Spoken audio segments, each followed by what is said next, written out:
بسم الله الرحمن الرحيم. الحمد لله رب العالمين দরবারে পরস্ত শুকর এবং সুজুদ আদায় করছি যে মহান রব্বুল আলামিন আমাদেরকে পবিত্র জুমা এবং পবিত্র আশুরার জুমার নামাজ আদায়ের উদ্দেশ্যে মসজিদে আসার তৌফিক দান করেছেন। এজন্য রব্বি কারীমের দরবারে কৃতজ্ঞতা আদায় করি। আলহামদুলিল্লাহ। মুহতারাম হাজিরিন, আমাদের সমাজে আশুরা বলতে আমরা বুঝি বা আশুরা শব্দ আমাদের কানে আসার সাথে সাথে আমরা মনে করি যে আশুরা বলতে কারবালা বোঝায়। মূলত ইসলামী শরিয়ার মধ্যে কারবালার গুরুত্ব এটা একটি ঐতিহাসিক বিষয়। মূলত আশুরার গুরুত্ব কারবালাকে কেন্দ্র করে। কারবালার যে ইতিহাস সেটি 61 হিজরিতে রাসূল করিম সাল্লাল্লাহু আলাইহি ওয়াসাল্লাম তিনি 11 হিজরিতে ইন্তেকাল করেছেন। রাসূল করিম সাল্লাল্লাহু আলাইহি ওয়াসাল্লাম ওফাতের 50 বছর পরের ঘটনা হলো কারবালার। আর রাসূল করিম সাল্লাল্লাহু আলাইহি ওয়াসাল্লাম তিনি আশুরা সম্পর্কে আমাদেরকে জানিয়েছেন, হিদায়াত করেছেন। এই আশুরাকে কিভাবে উদযাপন করব, কিভাবে পালন করব, এর বিশেষত্ব কি, এর বৈশিষ্ট্য কি, এই বিষয়গুলো রাসূল করিম সাল্লাল্লাহু আলাইহি ওয়াসাল্লাম তিনি আমাদেরকে জানিয়ে গিয়েছেন। কারবালার এই ইতিহাস সৃষ্টির আরো 60 বছর পূর্বে। এই জন্য মুহতারাম হাজিরিন, শরীয়ী দিক থেকে ইবাদতের আঙ্গিকে আশুরার গুরুত্ব এবং তাৎপর্য এটা স্বতন্ত্র বিষয় এবং এটাই মৌলিকত্ব আশুরা। গত জুমায় আমরা আলোচনা শুনেছি। আজকে ইয়াউমে আশুরা রাসূল করিম সাল্লাল্লাহু আলাইহি ওয়াসাল্লামের ওফাতের 50 বছর পর যে এক নির্মম মর্মন্তুদ ইতিহাস, লজ্জাজনক ইতিহাসের সৃষ্টি হয়েছে। এই বিষয়টিকেও আমাদের সমাজে অনেকেই আমরা সঠিকভাবে ইতিহাসকে জানি না বা জানার চেষ্টা করি না। বিভিন্ন ধরনের বই পুস্তক আমাদের সামনে আছে, সেগুলো আমরা পড়ি যে যেভাবে লিখেছেন চটকদার ভাবে মানুষকে তার আবেগের উপর ভাসিয়ে দিয়ে কাউকে চিত্রায়িত করা হয়েছে এমন ভাবে যেটা সম্পূর্ণ অবিচার, জুলুম।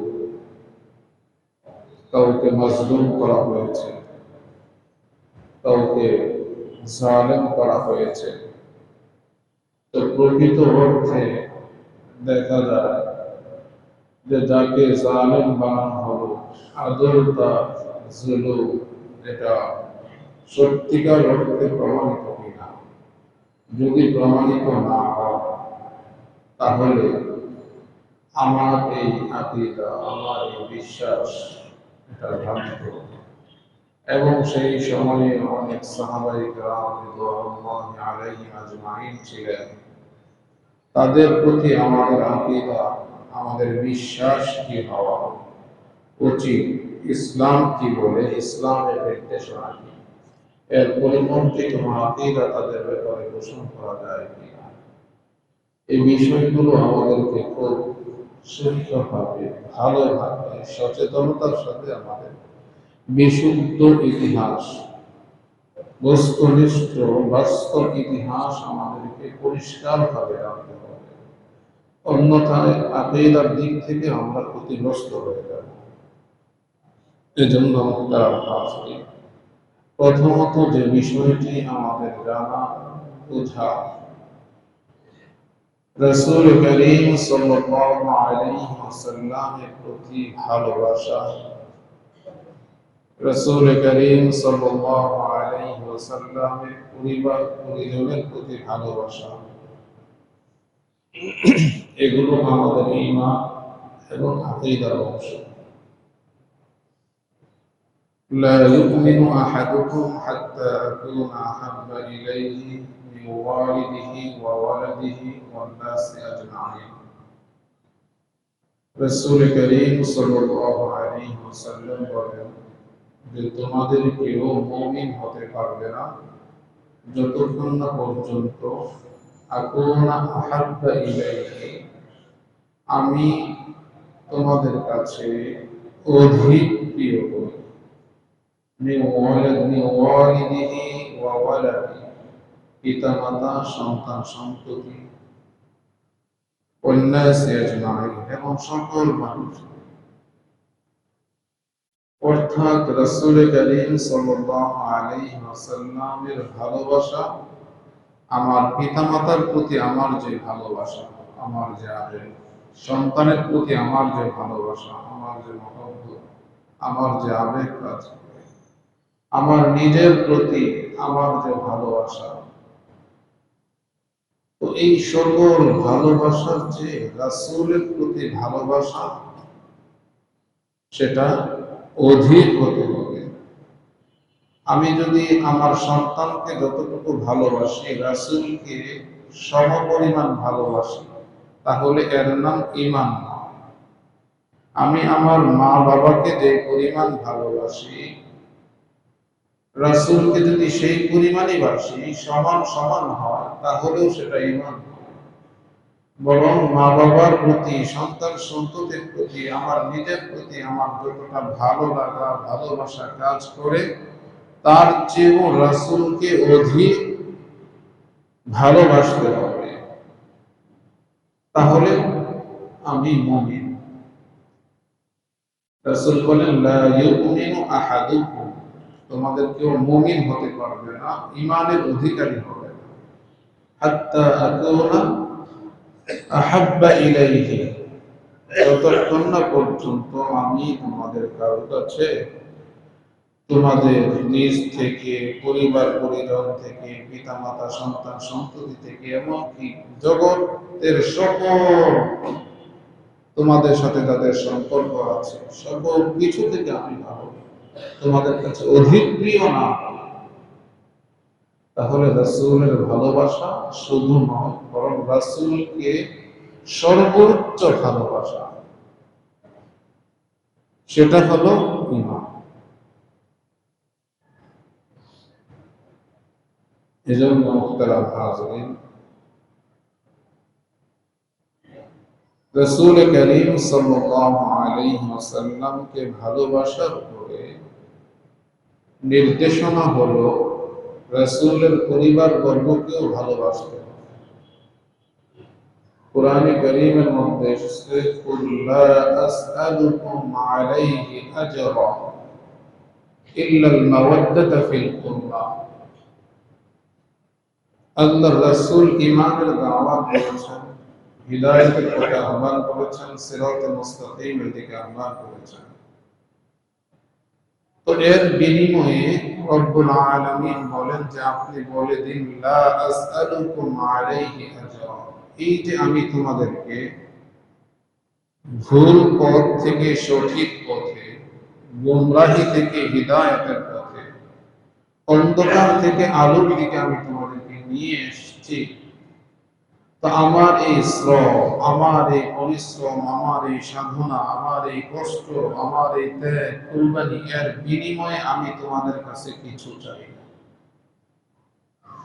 লা আসআলুকুম আলাইহি আজরা। তোমরা যে ঈমানের আলো পেয়েছো আমার মেহনত মুজাহাদাতে, শিক্ষার বদৌলতে, তো এর কোনো বিনিময় আমি তোমাদের কাছে চাই না। ইল্লাল মাওয়াদ্দাতা ফিল কুরবা। তবে তোমাদের জন্য রবের পক্ষ থেকে যে নির্দেশনা সেটা হলো মাওয়াদ্দাতা ফিল কুরবা। আমার পরিবার পরিজন, আমার বংশের যারা আছে, আহলে বাইত যারা আছে, তাদের প্রতি তোমাদের ভালোবাসা, ভালো লাগা, তাদেরকে মহব্বত করা, এটা তোমাদের উপর তাদের হক। রাসূল করিম সাল্লাল্লাহু আলাইহি ওয়াসাল্লামের উন্নত স্ত্রীগণ উম্মাহাতুল মুমিনিন, রাসূলের সন্তান বনু হাশিম এর মুমিন যারা, ঈমানদার যারা, তারা হলো আহলে বাইতের অন্তর্ভুক্ত। তো তাদের প্রতি ভালোবাসা, তাদেরকে মহব্বত করা, এটা ইসলামী শরিয়ার নির্দেশনা। কোরআন কারীমে রব্বুল আলামিন বলেন, লা আসআলুকুম আলাইহি আজরান ইল্লাল মাওয়াদ্দাতা ফিল কুরবা। তবে যারা রাসূলের নিকটাত্মীয়, পরিবার পরিজন, তার অধস্তন বংশ, তাদেরকে তোমরা মহব্বত করবে, তাদেরকে ভালোবাসবে। এটা হলো ঈমানের দাবি, এটা ঈমানের খোরাক, এটা ঈমানের গিজা, এটা ঈমানের দাবি। রাসূল করিম সাল্লাল্লাহু আলাইহি ওয়াসাল্লাম ইরশাদ করেন, তিরমিজি শরীফের মধ্যে হাদিস এসেছে, আহিব্বুল্লাহ লিমা ইয়াদুকুম মিন নি'আম। তোমরা আল্লাহ তাআলাকে ভালোবাসো, তোমরা আল্লাহ তাআলাকে ভালোবাসো, লিমা ইয়াদুকুম মিন নি'আমি, কেননা তিনি তোমাদেরকে তার নিয়ামত দ্বারা প্রতিপালন করছেন।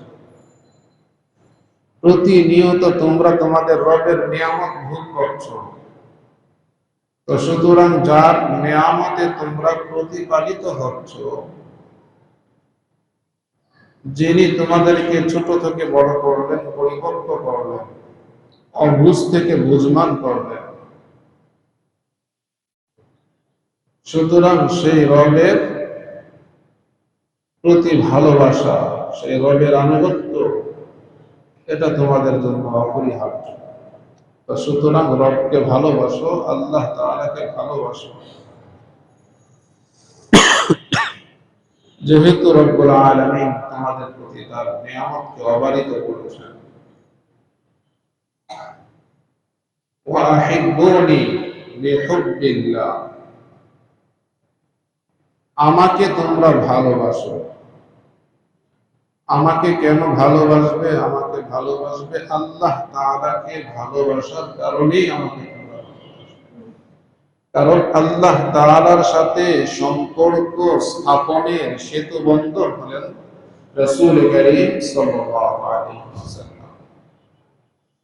রব্বুল আলামিনের সাথে সম্পর্ক স্থাপনের সেতু বন্ধন রাসূল করিম সাল্লাল্লাহু আলাইহি ওয়াসাল্লাম। রাসূলের মাধ্যমে আমরা ঈমানের দিশা পেয়েছি, কোরআন পেয়েছি, সুন্নাহ পেয়েছি, শরীয়ত পেয়েছি। জীবনের সকল সমস্যার সুস্থ এবং সুন্দর সমাধান আমরা রাসূল করিম সাল্লাল্লাহু আলাইহি ওয়াসাল্লামের মাধ্যমে পেয়েছি। এবং এমন রাসূল পেয়েছি যিনি আমাদেরকে ভালোবাসেন যতটুকু আমরা তাকে ভালোবাসি না, বরং ততটুকু আমরা আমাদের নিজেদেরকে ভালোবাসি, তার চেয়েও অনেক অনেক অনেক গুণ বেশি রাসূল আমাদেরকে ভালোবাসেন। সূরা আহজাবের মধ্যে এসেছে, আন-নাবিয়্যু আওলা বিল মুমিনিনা মিন আনফুসিহিম। মুমিনরা তাদের নিজেদের যতটুকু কল্যাণ কামনা করে, নিজেদের যতটুকু ভালো চায়, নিজেরা জীবনে যতটা সফল হতে চায়, সমৃদ্ধ হতে চায়, রাসূল করিম সাল্লাল্লাহু আলাইহি ওয়াসাল্লাম তার চেয়েও আরো অনেক অনেক গুণ বেশি চান। এজন্য মুহতারাম হাজিরিন, রাসূল বলেন আহিব্বুনি বিহুব্বিল্লাহ ওয়া আহিব্বু আহলা বাইতি বিহুব্বি।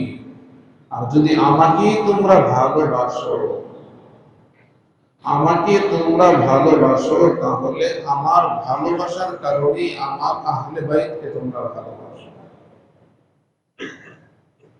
যদি আমার প্রতি তোমাদের ভালোবাসা কাজ করে, ভালো লাগা কাজ করে, এবং সেটা প্রবল হয়, তোমাদের নিজেদের পরিবার পরিজন নিকটাত্মীয় থেকে যদি আমার প্রতি ভালোবাসাটা প্রগাঢ় হয়, প্রাধান্য পায়, তাহলেই তো তুমি মুমিন। সুতরাং তুমি যদি মুমিন হও, তাহলে আমার আহলে বাইতকেও তোমরা ভালোবাসো। মুহতারাম হাজিরিন, রাসূল করিম সাল্লাল্লাহু আলাইহি ওয়াসাল্লামের বংশ হযরত ফাতিমা রাদিয়াল্লাহু তাআলা আনহা, আলী ইবনে আবি তালিব রাদিয়াল্লাহু তাআলা আনহু এর মাধ্যমে দুনিয়াতে বিস্তৃত, এবং এই ধারাবাহিকতা কিয়ামত পর্যন্ত চলবে। এবং এর মধ্যে রাসূল করিম সাল্লাল্লাহু আলাইহি ওয়াসাল্লামের প্রিয় দৌহিত্র হযরত হুসাইন রাদিয়াল্লাহু তাআলা আনহু, হযরত ফাতিমা এবং হযরত আলী রাদিয়াল্লাহু তাআলা আনহুমা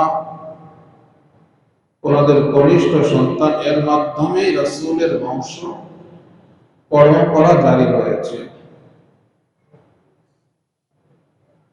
কারবালার ইতিহাস যেহেতু হযরত হুসাইন রাদিয়াল্লাহু তাআলা আনহুকে কেন্দ্র করে, তো হযরত হুসাইন রাদিয়াল্লাহু তাআলা আনহু ওনার পরিচয় সম্পর্কে সংক্ষেপে ৪র্থ হিজরিতে হযরত হুসাইন রাদিয়াল্লাহু তাআলা আনহু জন্মগ্রহণ করেন। যখন ৫৬ হিজরিতে হযরত আমির মুআবিয়া রাদিয়াল্লাহু তাআলা আনহু তিনি অসুস্থ হয়ে পড়েন, তখন তার সন্তান ইয়াজিদ ইবনে মুআবিয়াকে ওলি আহাদ, অর্থাৎ পরবর্তীতে তার স্থলাভিষিক্ত হিসাবে তিনি বায়াতের ঘোষণা দেন। তখন যে সকল সাহাবী, বড় সাহাবায়ে কেরাম, কিবারে সাহাবী যারা ছিলেন, যারা এই বায়াতকে অস্বীকার করেছিলেন, তাদের মধ্যে আব্দুল্লাহ ইবনে জুবায়ের, আব্দুল্লাহ ইবনে উমর, আব্দুল্লাহ ইবনে আব্বাস, হযরত হুসাইন রাদিয়াল্লাহু তাআলা আনহু, ওনারা ছিলেন উল্লেখযোগ্য। তো পরবর্তীতে হযরত হুসাইন রাদিয়াল্লাহু তাআলা আনহু তিনি ৬১ হিজরিতে, ৬০ হিজরিতে হযরত মুআবিয়ার ইন্তেকাল হয়। পরবর্তীতে খলিফা হিসাবে ওলি আহাদ ঘোষিত ইয়াজিদ ইবনে মুআবিয়া তিনি খলিফা হিসাবে দায়িত্বভার গ্রহণ করেন। তখন শাম, মিশর, ইরাকের অধিকাংশ অঞ্চল তার হাতে বায়াত গ্রহণ করে। মদিনারও অনেক লোক তার হাতে বায়াত হযরত আমির মুআবিয়ার জীবদ্দশায় গ্রহণ করেছেন, বায়াত নিয়েছেন। তো হযরত হুসাইন রাদিয়াল্লাহু তাআলা আনহু পরবর্তীতে তিনি কুফায় হিজরত করেন, এবং সেখানে ৬১ হিজরির ১০ মুহররম কারবালার প্রান্তরে তিনি নির্মমভাবে শহীদ হন। তো হযরত হুসাইন রাদিয়াল্লাহু তাআলা আনহুর ব্যাপারে ইসলামী শরীয়তের নির্দেশনা কি, তার মর্যাদা এবং সম্মান সম্পর্কে তিরমিজি শরীফের মধ্যে হাদিস এসেছে, রাসূল বলেন, আল হাসান ওয়াল হুসাইন সাইয়্যিদা শাবাবি আহলিল জান্নাহ। হযরত হুসাইন এবং হাসান উভয় জান্নাতি যুবকদের তারা সাইয়্যিদ হবেন, লিডার হবেন, নেতা হবেন, সর্দার হবেন। এর মাধ্যমে এটা সুস্পষ্ট যে শুধু জান্নাতি নন, বরং জান্নাতি যুবকদের সন্তান হবেন। রাসূল করিম সাল্লাল্লাহু আলাইহি ওয়াসাল্লাম বলেন, হুসাইন মিন্নি ওয়া আনা মিন হুসাইন, যে হুসাইন সে আমার অংশ, আমার থেকে, আমি হুসাইন থেকে বা হুসাইনের অংশ। মান আহাব্বা আহাব্বাল্লাহু মান আহাব্বা হুসাইনা,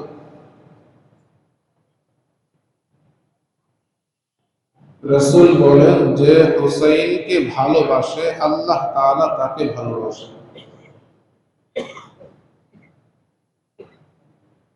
তো এজন্য মুহতারাম হাজিরিন, রাসূল বলেন হুসাইনুন সিত্তুন মিনাল আসবাত। এর মাধ্যমে রাসূল করিম সাল্লাল্লাহু আলাইহি ওয়াসাল্লামের বংশ পরম্পরা এখনো জারি রয়েছে। তো মৌলিকভাবে যে বিষয়টি, হযরতে মুআবিয়া রাদিয়াল্লাহু তাআলা আনহু তিনি যখন অসুস্থ অবস্থায় ইয়াজিদ ইবনে মুআবিয়াকে কুলি আহাদ অর্থাৎ তার স্থলাভিষিক্ত হিসাবে পরবর্তী খলিফা হিসাবে ঘোষণা দেন এবং বায়াতের জন্য সকলকে আহ্বান করেন, তখন অনেকে বায়াত গ্রহণ করেছে। বিশেষ করে মদিনাতে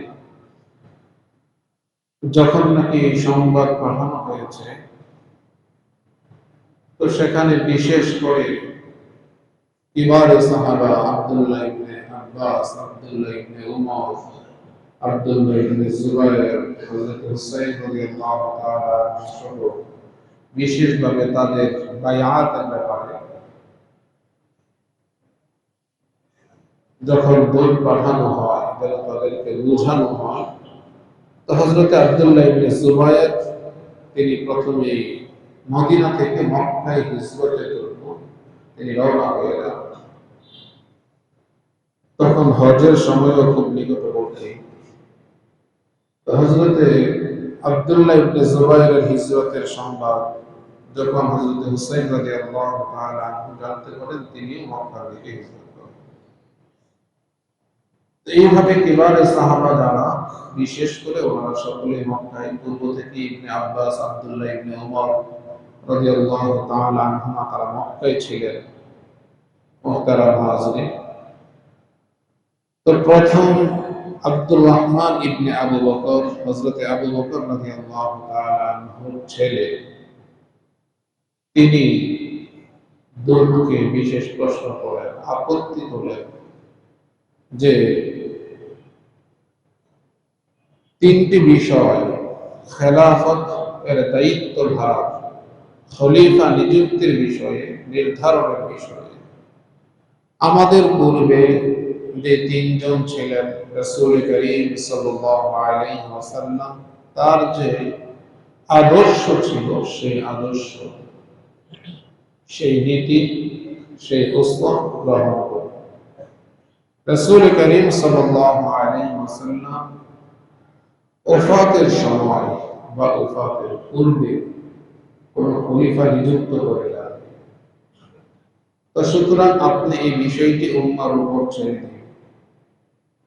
দ্বিতীয়ত, সিদ্দিক আকবর রাদিয়াল্লাহু তাআলা আনহু তিনি যেমন খলিফা নিযুক্ত করেছেন, তবে তিনি তার বংশের কেউ নন, আত্মীয়তার কোন সম্পর্ক তার সাথে নেই। এমন কাউকে আপনি খলিফা নিযুক্ত করুন যার চারিত্রিক, যার তাকওয়া সর্বদিক থেকে যিনি সকল ধরনের প্রশ্ন উঠে, এমন একজনকে আপনি নির্বাচন করুন। তৃতীয়ত, ওমর ইবনুল খাত্তাব রাদিয়াল্লাহু তাআলা আনহু, তার যে উসুল ছিল, নীতি ছিল, আপনি আহলে শুরা কয়েকজন গ্রহণযোগ্য শিক্ষিত ব্যক্তিকে, সাহাবায়ে কেরামের মধ্যে অনেকে ছিলেন, তাদেরকে আপনি কয়েকজনকে দায়িত্ব দিন, একটি শূরা কমিটি গঠন করে দিন যারা পরবর্তী খলিফা নির্ধারণ করবে। এই তিনটি অপশনে যে কোনো একটি আপনি করেন, আমরা বিনা বাক্যে সেভাবে যিনি খলিফা নির্ধারণ করেন তার হাতে আমরা বায়াত দেব। মুহতারাম হাজিরিন, যখন তার মাধ্যমে কোনো কাজ হয়নি, পরবর্তীতে মারওয়া ইবনে হাকামকে মদিনায় আবার পাঠানো হয়। বিশেষ করে আব্দুল্লাহ ইবনে জুবায়ের হযরত হুসাইন রাদিয়াল্লাহু তাআলা আনহু বায়াতের জন্য। তো মারওয়ান ইবনে হাকামও আসলেন, তাতে কোনো কাজ হলো না। পরবর্তীতে আমির মুআবিয়া রাদিয়াল্লাহু তাআলা আনহু তিনি মদিনায় আসেন আগমন করেন। কিন্তু তিনি আসার পরেও তাদেরকে বোঝাতে সক্ষম হন। আব্দুল্লাহ ইবনে উমরকে তিনি বলেন যে তুমি তো হাদিস বর্ণনা করো। হযরত আব্দুল্লাহ ইবনে উমর থেকে খলিফার হাতে বায়াতের বিষয়ে যে হাদিসটি এসেছে, মুহতারাম হাজিরিন, হযরত আমির মুআবিয়া সেই হাদিসটি তাকে স্মরণ করিয়ে দেন। মান মাতা, যে মৃত্যুবরণ করবে, ওয়ালাইসা ফি উমরিহি বায়আ, কিন্তু কোন খলিফার অধীনে তার বায়াত নেই, মা তাবিকাতুল জাহিলিয়্যাহ, সেজন্য জাহেলিয়াতের মৃত্যু সে বরণ করবে। তো হযরত আব্দুল্লাহ ইবনে উমর রাদিয়াল্লাহু তাআলা আনহু তিনি হযরত আমির মুআবিয়া রাদিয়াল্লাহু তাআলা আনহুকে সুস্পষ্টভাবে বলে দেবেন, কারণ হযরত আমির মুআবিয়া রাদিয়াল্লাহু তাআলা আনহু তার হাতে তো তিনি বায়াত আছেন, তিনি বায়াতহীন নন। আব্দুল্লাহ ইবনে জুবায়ের তিনি রাসূল করিম সাল্লাল্লাহু আলাইহি ওয়াসাল্লামের ভাগিনা, অর্থাৎ আম্মাজান আয়েশা সিদ্দিকা রাদিয়াল্লাহু তাআলা আনহা এর আপন ভাগিনা আব্দুল্লাহ ইবনে জুবায়ের অনেক বড় সাহাবী। আব্দুল্লাহ ইবনে জুবায়েরকেও তিনি বলেন, আব্দুল্লাহ ইবনে জুবায়ের রাদিয়াল্লাহু তাআলা আনহু তিনি হাদিস শুনিয়ে দেন, মুসলিম শরীফের মধ্যে হাদিস এসেছে যে যখন ইদা বুইয়াল খলিফাতাইন, যখন দুই খলিফার বায়াতের বিষয় আসে, ফাকতুলুল আখির মিনহুমা, তো দুইজন খলিফার বায়াতের বিষয় যেন একই সাথে মুসলিমদের লিডার একজন হবে, খলিফা একজন হবে। তো একজনের উপস্থিতিতে দ্বিতীয় জনের বায়াত গ্রহণের আহ্বান যদি আসে, তাহলে তোমরা দ্বিতীয় জনকে হত্যা করো। তো হযরতে আমির মুআবিয়া রাদিয়াল্লাহু তাআলা আনহু বিনয়ের সাথে তাদের থেকে সরে গেলেন। যাওয়ার পর তিনি তার সন্তানকে ওসিয়ত করলেন যে তুমি মানুষের সাথে নরম আচরণ করবে, বিনয়ের সাথে মানুষের সাথে তুমি সকল মামলা সম্পাদন করবে, বিশেষ করে সম্মানী ব্যক্তি যারা, তাদের সম্মানের প্রতি সর্বোচ্চ তুমি খেয়াল রাখবে। কোন অবস্থাতেই কোন সম্মানী ব্যক্তি তোমার দ্বারা যেন অপমানিত না হন, হেয় না হন, ছোট না হন। হযরত আমির মুআবিয়া রাদিয়াল্লাহু তাআলা আনহু তার সন্তানকে নসিহত করেন। পরবর্তীতে তার ইন্তেকালের পর মুহতারাম হাজিরিন যে বিষয়টি হয়েছে, প্রথমত ইয়াজিদ তার পিতার নসিহত সম্পূর্ণরূপে ভুলে গেল। ভুলে যাওয়ার ফলে যা হওয়ার, কুফার গভর্নর ছিলেন হযরত আমির মুআবিয়ার নিযুক্ত নোমান ইবনে বাশির, প্রসিদ্ধ সাহাবী রাদিয়াল্লাহু তাআলা আনহু। তো হযরত হুসাইন রাদিয়াল্লাহু তাআলা আনহুর নিকট কুফার পক্ষ থেকে, কুফাবাসীর পক্ষ থেকে অধিক আমন্ত্রণ পত্র এসেছে, তিনি কুফায় যদি হিজরত করেন তারা তার কাছে বায়াত গ্রহণ করবেন। ইয়াজিদের বায়াতকে তারা প্রত্যাখ্যান করবে। হযরতে আলী রাদিয়াল্লাহু তাআলা আনহুর দারুল খিলাফত ছিল কুফায়। কুফায় থেকে তিনি তার দায়িত্ব পালন করেছেন, রাষ্ট্রীয় দায়িত্ব। হযরতে হুসাইন রাদিয়াল্লাহু তাআলা আনহু যেহেতু অসংখ্য প্রায় 1700 মতো চিঠিপত্র এসেছে, এর মাধ্যমে তাকে আহ্বান করা হচ্ছে। হযরতে হুসাইন রাদিয়াল্লাহু তাআলা আনহু মক্কা থেকে কুফায় তিনি গমন করবেন। বিশেষ করে আব্দুল্লাহ ইবনে জুবাইর, আব্দুল্লাহ ইবনে আব্বাস, আব্দুল্লাহ ইবনে উমর, ওনারা বারবার নিষেধ করছেন, বাধা দিচ্ছেন। হযরত ইবনে আব্বাস তো এই পর্যন্ত বলেছেন যে যদি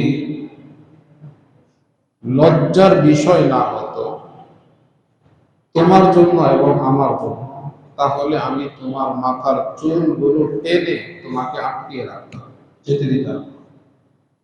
কারণ আল কুফিয়্যু লা ইউফা, এই কুফাবাসীরা তারা তো প্রসিদ্ধ, তারা কখনো ওয়াদা রক্ষা করে না।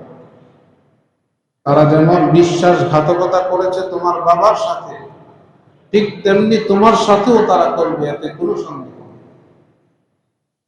যার কারণে কিবারে সাহাবা সকলেই তাকে বোঝালেন, কিন্তু হযরত হুসাইন রাদিয়াল্লাহু তাআলা আনহু তার ইজতিহাদ তিনি মনে করেছেন এবং বিশ্বাস করেছেন যে অসংখ্য চিঠিপত্র আসছে, এবং তিনি তার চাচাতো ভাই মুসলিম ইবনে আকিলকেও পাঠিয়েছেন।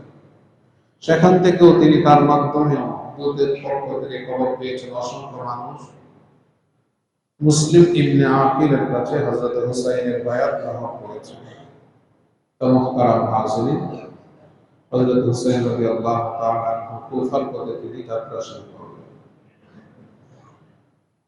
যখন মুসলিম ইবনে আকিল যাওয়ার পর সেখানের অবস্থাটা আরো ইয়াজিদের বিরুদ্ধে সেটা আরো উত্তাল হলো, তো সেখান থেকে কিছু লোক ইয়াজিদকে সংবাদ পাঠালো যে নোমান ইবনে বাশির দায়িত্ব পালনে ব্যর্থ। অথচ নোমান ইবনে বাশির তিনি ছিলেন রাসূল করিম সাল্লাল্লাহু আলাইহি ওয়াসাল্লামের একজন প্রসিদ্ধ সাহাবী। কারণ বায়াত নেওয়া হচ্ছে হযরত হুসাইনের পক্ষ থেকে। তিনি এই ব্যাপারে এই বিষয়ে তিনি নমনীয় আচরণ করেছেন। কারণ হুসাইন রাদিয়াল্লাহু তাআলা আনহুর প্রতি ভালোবাসা পোষণ করা এটা ঈমানের অংশ, এটা আমাদের আকীদা। তো সুতরাং হযরত হুসাইন নিঃসন্দেহে ইয়াজিদ ইবনে মুআবিয়া থেকে যোগ্য ছিলেন। তো মুহতারাম হাজিরিন, খলিফা নির্ধারণ হওয়ার ক্ষেত্রে সর্বোত্তম ব্যক্তি খলিফা হবেন,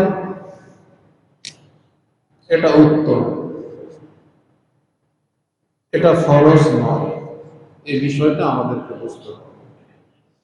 সর্বোত্তম ব্যক্তি তাকওয়ার বিচারে, সর্বোত্তম ব্যক্তি যোগ্যতার বিচারে সবচেয়ে যোগ্য যিনি, তিনি খলিফা হবেন, এটা উত্তম, এটা ফরজ। তো কোন উত্তম বিষয়ের জন্য জিহাদ করা, সশস্ত্র লড়াই করা, এটা ইসলামী শরীয়ত এলাও করে না, এটা জায়েজ না। কিন্তু দুঃখজনক হলেও বিষয়টি এমন যে নোমান ইবনে বাশিরকে সেখান থেকে প্রত্যাহার করা হলো, কুফার গভর্নর নিযুক্ত করা হলো উবাইদুল্লাহ ইবনে জিয়াদ। ইবনে জিয়াদ কুফার গভর্নর হওয়ার পর যারা মুসলিম ইবনে আকিলের কাছে বায়াত গ্রহণ করেছেন এবং যিনি আশ্রয় দিয়েছেন, যার বাড়িতে তিনি থেকে এই কার্যক্রম পরিচালনা করেছেন, তাদেরকে গ্রেফতার, পাকড়াও, হত্যা। সর্বশেষ মুসলিম ইবনে আকিল তিনিও উবাইদুল্লাহ ইবনে জিয়াদের বাহিনীর সাথে লড়াই করে তিনিও শাহাদাত বরণ করেন এবং তার লাশকেও বিকৃত করা হয়।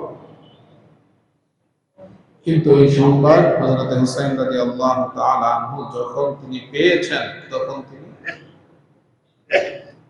কারবালা নামক স্থানে এখানে চলে এসেছেন, যেটা কুফার অংশ ছিল। তো সেখান থেকে তিনি হযরত হুসাইন রাদিয়াল্লাহু তাআলা আনহু এই সংবাদ জানার পর কুফার বাস্তব চিত্র যখন তিনি জানলেন, অবগত হলেন, তিনি সেখান থেকে ভিন্ন পথে পাড়ি দিতে চাইলেন। কুফার যাত্রা যে অভিপ্রায় ছিল সেটাকে তিনি মুলতবি করে ভিন্ন দিকে চলে গেলেন, কিন্তু উবাইদুল্লাহ ইবনে জিয়াদ তার বাহিনী দিয়ে তাদের পথ রোধ করা হলো। হযরতে হুসাইন রাদিয়াল্লাহু তাআলা আনহু তাদেরকে প্রস্তাব দিয়েছেন যে, দেখো, আমি তোমাদের সাথে কোনো ধরনের যুদ্ধ, জিহাদ, কোনো লড়াই করতে আমি আসি, আমাকে আমন্ত্রণ করা হয়েছে বারবার, সুতরাং তোমাদের আমন্ত্রণে আমি এসেছি।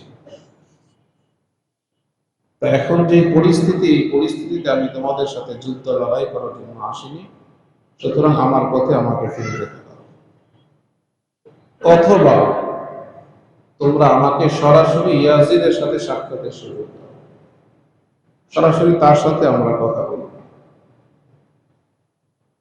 মুহতারাম হাজিরিন, ইয়াজিদের পক্ষ থেকেও নির্দেশনা ছিল যে হযরত হুসাইন রাদিয়াল্লাহু তাআলা আনহুকে যেন তার কাছে নিয়ে যাওয়া হয়। উবাইদুল্লাহ ইবনে জিয়াদ কুফার গভর্নর, তো সে যখন মুসলিম ইবনে আকিল এবং তার কাছে যারা বায়াত গ্রহণ করেছেন, বিশেষ করে যার বাড়িতে তিনি অবস্থান করেছিলেন, যার বাড়ির মেজবান ছিলেন, তাদেরকে নির্মমভাবে হত্যার কারণে এই সংবাদ যখন ইয়াজিদের কাছে পৌঁছায়, তখন ইয়াজিদ ইবনে মুআবিয়া সে খুশি হয়েছে, এটি বাস্তব। কিন্তু ইয়াজিদ ইবনে মুআবিয়া হযরত হুসাইন রাদিয়াল্লাহু তাআলা আনহুর বিষয়ে নির্দেশনা দিয়েছেন যে তাকে যেন ইয়াজিদের কাছে নিয়ে যাওয়া হয়, এবং হযরত হুসাইন রাদিয়াল্লাহু তাআলা আনহুর প্রস্তাবগুলোর মধ্যে থেকে এটাও একটা প্রস্তাব ছিল। কিন্তু উবাইদুল্লাহ ইবনে জিয়াদ অতি উৎসাহী হয়ে তাদেরকে লড়াইয়ে বাধ্য করলেন।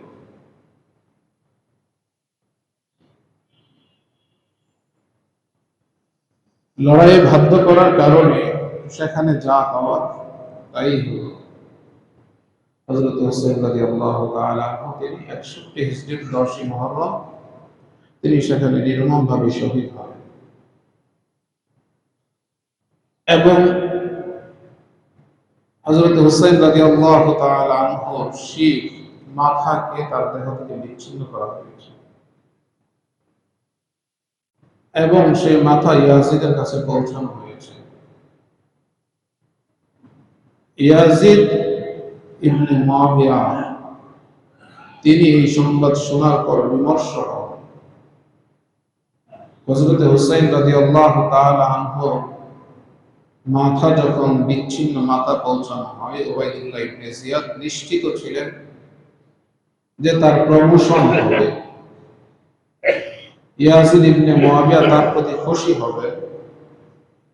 কিন্তু ইয়াজিদ ইবনে মুআবিয়া খুশি হননি, তার প্রমোশন হয়নি, বরং তাকে পদচ্যুত করা হয়েছে, এবং ইয়াজিদ ইবনে মুআবিয়ার চোখ থেকে অশ্রু ঝরেছে।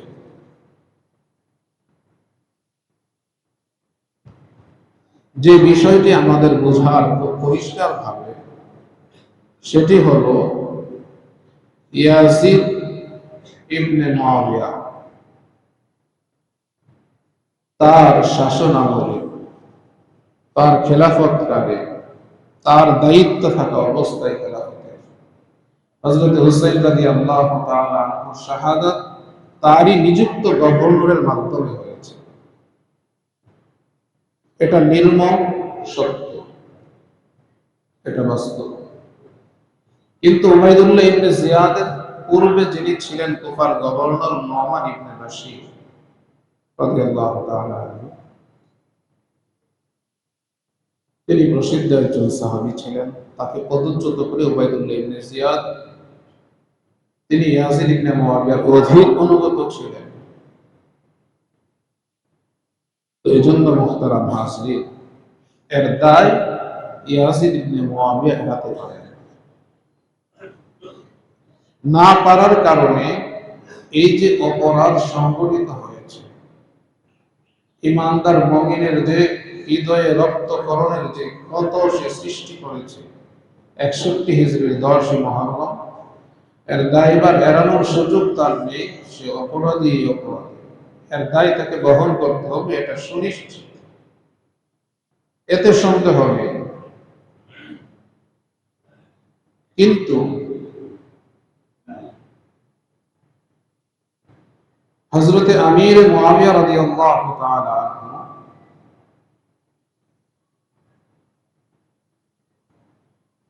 তার বিষয়ে তার নিযুক্তির কারণে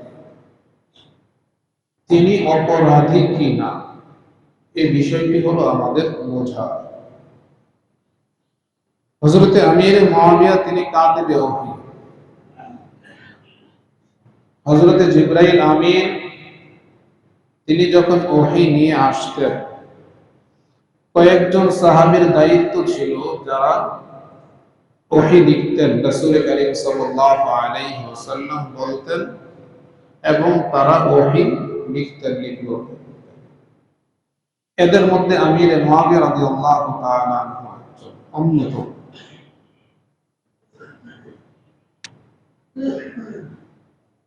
এবং ইয়াজিদকে তিনি ওলি আহাদ নিযুক্ত করেছেন, যেমন নাকি হযরতে আবু বকর রাদিয়াল্লাহু তাআলা আনহু ওমর ইবনে খাত্তাবকে খলিফা হিসেবে নিযুক্ত করেছেন। তবে পার্থক্য এতটুকু, হযরতে ওমর ইবনে খাত্তাব তিনি সিদ্দিকে আকবরের পরিবারের কেউ নন, তার বংশের কেউ নন। ইয়াজিদ তিনি মুয়াবিয়া রাদিয়াল্লাহু তাআলা আনহুর সন্তান, এতটুকু পার্থক্য। তবে এই বিষয়ে ইসলামী শরীয়তে কোন ধরনের নিষেধাজ্ঞা নেই যে সন্তানকে, এমন কোন নসুস নেই যে সন্তানকে খলিফা বানানো যাবে না। মুহতারাম হাজিরিন, ইয়াজিদের মধ্যে খেলাফতের খলিফা হওয়ার যে যোগ্যতা, রাষ্ট্র পরিচালনা, এটা ঐতিহাসিকভাবে প্রমাণিত। এই যোগ্যতা পরিপূর্ণভাবে তার মধ্যে ছিল। আরেকটি বিষয় হলো আভ্যন্তরীণ বিষয়, অন্তরের বিষয়, যেগুলোকে আমরা অন্তরের রোগ ব্যাধি বলে আখ্যায়িত করি। লোভ, হিংসা, বিদ্বেষ, বোঝ, ঘৃণা, এগুলো দেখা যায় না। এগুলোর বিচার বিশ্লেষণ করা, এগুলোর উপর ভিত্তি করে কোনো রায় দেওয়ার অধিকার আল্লাহ তাআলা কোনো বান্দাকে দেননি, কোনো বিচারককে দেননি। এটা আল্লাহ তাআলা জানেন। রব্বুল আলামিন সে অনুযায়ী ফয়সালা করবেন। বান্দার ফয়সালা বাহ্যিক অবস্থার উপরই হয়, এটাই ইসলামের নির্দেশনা। এবং হযরতে আমির মুয়াবিয়া তিনি নসিহত করে গেছেন, ওসিয়ত করে গেছেন, তার ওসিয়ত সে রক্ষা করেনি, এটা তার ভুল আছে। আমির মুয়াবিয়া ব্যাপারে আল্লাহর রাসূল দোয়া করেছেন, আল্লাহুম্মা জাআলহু হাদিয়ান মাহদিয়া, যে আমির মুয়াবিয়াকে আল্লাহ তাআলা যেন পথ প্রদর্শক হিসাবে, হাদি হিসাবে, রব্বুল আলামিন যেন হাদির প্রতীক হিসাবে তাকে কবুল করেন। তিনি কাতিবে ওহী, রাসূলের দোয়া। রাসূল সাল্লাল্লাহু আলাইহি ওয়াসাল্লামের কাছে আবু সুফিয়ানের সন্তান। মুহতারাম হাজিরিন, এইভাবে হযরতে আমির মুয়াবিয়ার বিষয়ে যদি প্রশ্ন ওঠানো হয় যে তার সততা, আমানতদারিতা, তাহলে এই বিষয়টিকে যদি মুসলিম সমাজে বর্তমান করা যায়, মুসলমানদের অন্তরে যদি এটাকে ভালোভাবে গেড়ে দেওয়া যায়, তাহলে পরের স্টেজ, পরের ধাপ হবে যেই ব্যক্তির আমানতদারিতা সম্পর্কে কোনো ধরনের গ্রহণযোগ্যতা নেই, সেই ব্যক্তি যেই ওহী লিখেছে তার ব্যাপারে গ্রহণযোগ্যতা কিভাবে আসে, তার লিখিত ওহীর স্বীকৃতি কিভাবে দেওয়া যায়, প্রশ্ন আসবে কোরআনের উপর। এই ইতিহাস বিকৃত হয়েছে কিভাবে, আমাদের বোঝা যে এটা সাধারণ কোনো বিষয় নয়। সাহাবায়ে কেরাম রিদওয়ানুল্লাহি আলাইহিম আজমাইন তাদের জীবনে কোনো ধরনের ভুল ত্রুটি হয় না, এ কথা বলা হচ্ছে না। ত্রুটি বিচ্যুতি হয়েছে, কখনো কারো কাছ থেকে হয়েছে, কিন্তু সেই ভুলের উপর কোনো সাহাবী স্থির ছিলেন না, এটা প্রমাণিত। সাথে সাথে অনুতপ্ত, অনুশোচনা, লজ্জিত, তওবা ইস্তিগফারের মাধ্যমে সেটা থেকে পবিত্র হয়েছেন। এজন্যই রব্বুল আলামিন বলেছেন উলাইকা লাহুম মাগফিরা, তাদের জন্য মহান ক্ষমার ঘোষণা দিয়েছেন। রাদিয়াল্লাহু আনহুম, এবং তাদের প্রতি আল্লাহ তাআলা সন্তুষ্টির ঘোষণা দিয়েছেন।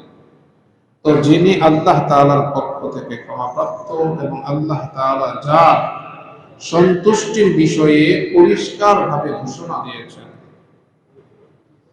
এবং একজনের অপরাধ আরেকজনের উপর চাপানোর কোনো সুযোগ নেই, না আমাদের দুনিয়ার বিচারে, না ইসলামী শরিয়ার বিচারে। তো সুতরাং সেই ক্ষেত্রে হযরতে আমির মুআবিয়া রাদিয়াল্লাহু তাআলা আনহুর বিষয়ে আমাদের সকলের এই সুস্পষ্ট ধারণা থাকতে হবে যে ইয়াজিদের শাসনকালে হযরতে হুসাইন রাদিয়াল্লাহু তাআলা আনহুর এই নির্মম মর্মদন্ত এই কঠিন শাহাদাতের যে বিষয়, এর কারণে হযরতে আমির মুআবিয়া রাদিয়াল্লাহু তাআলা আনহু তিনি কোনোভাবে, এই বিষয়টি আমাদের সকলের পরিষ্কার থাকতে হবে। এজন্য মুহতারাম হাজিরিন, আমরা সঠিক এবং বস্তুনিষ্ঠ বাস্তব ইতিহাস এবং আমাদের ঈমান আকীদার ব্যাপারে আমরা সচেতন হই। আল্লাহ তাআলা আমাদের সকলকে বোঝার তৌফিক দান করেন।